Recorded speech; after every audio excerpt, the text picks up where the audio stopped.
All right now our Insta poll has a battle between super nacho dip and creamy chicken chili. Make sure you weigh in, komnewsnow.com/vote. Results in just a minute.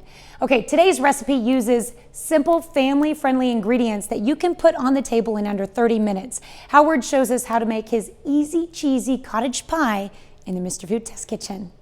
One of the requests we get from so many of you is for easy casseroles that are budget friendly. Well, we've been listening. That's why today we're whipping up an old-fashioned cottage pie that's cozy and satisfying. The first thing we do is saute some chopped onions in butter until they start to brown. Then we cook some lean ground beef in the same pan as the onions, seasoning it with some salt and pepper, breaking it up as it cooks. Once the meat is browned, we add in a jar of beef gravy and let that simmer.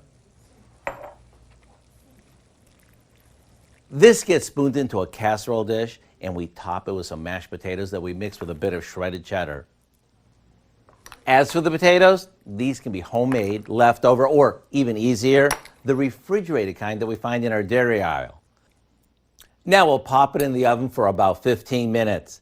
And when the top is golden and the filling is piping hot, it's done. I know you're thinking, how could something so easy look so good? This is the kind of meal you want to have ready when the weather gets a bit cooler and you start craving something warm and comforting. To get the recipe for what we call our easy cheesy cottage pie, all you have to do is visit our website. I'm Howard in the Mr. Food Test Kitchen, where today we found a supermarket shortcut way for you to say, ooh, it's so good.